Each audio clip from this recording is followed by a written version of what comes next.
Alors salut à tous, donc aujourd'hui pour la première étape du Tour d'Europe de En l'air pour la Terre, nous sommes avec le responsable communication du Grand Est de Suez et nous allons vous parler de la station d'épuration de l'Eurométropole de Strasbourg. Et du coup la première question, donc qu'est-ce qu'une station d'épuration? Alors une station d'épuration, c'est un site industriel qui collecte les eaux usées de la collectivité D'accord. et qui va les dépolluer pour les rendre propres au milieu naturel. En l'occurrence ici, c'est le Rhin. D'accord. Et comme on le voit derrière nous, en fait, cette station d'épuration, qu'est-ce qu'elle va avoir de particulier par rapport aux autres stations d'épuration? Alors ici, à Strasbourg, on est sur un projet pilote qui s'appelle Biovalsan, qui est D'accord. soutenu par Life+, qui est l'instrument financier de la Commission européenne, puisque c'est la première station d'épuration en France qui, à partir des eaux usées, va produire du biométhane, donc du gaz vert, D'accord. et directement l'injecter dans le réseau de gaz naturel.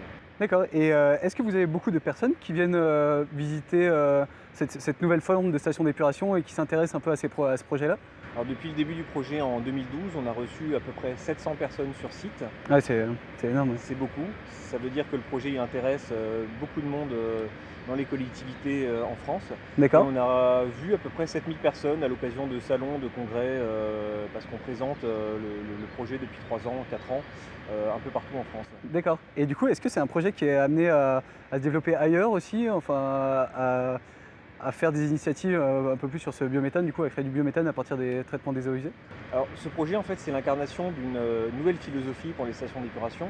Les stations d'épuration, pour rejeter une eau propre au milieu naturel, elles ont besoin de beaucoup d'énergie. D'accord. Et la nouvelle philosophie, c'est de transformer ces stations d'épuration en plateformes environnementales et donc de valoriser tout ce qui rentre et de D'accord. les rendre contributrices, productrices d'énergie verte pour le territoire.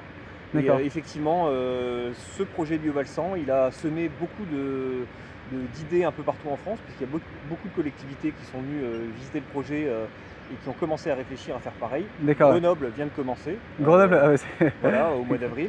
Ok. Et puis on voit d'autres exemples, notamment dans l'est de la France, Hmm. sur d'autres types de valorisation énergétique. On exploite à 30 km d'ici une station d'épuration qui, elle, produit une énergie verte à partir des boues d'épuration également, mais aussi à partir des jus de choucroute, parce qu'on est D'accord. en milieu de production de la choucroute. D'accord, à Strasbourg, ouais. Voilà, donc on arrive aujourd'hui à produire de l'énergie verte à partir des déchets du territoire et à la réinjecter pour le territoire. D'accord, donc c'est vraiment une valorisation dans un circuit un peu court de. Circuit court, tout à fait. Ouais. D'accord, ouais, c'est excellent. Et ben, merci beaucoup en tout cas pour ce sujet passionnant. Et puis donc on se retrouve bientôt pour de nouvelles étapes du Tour d'Europe.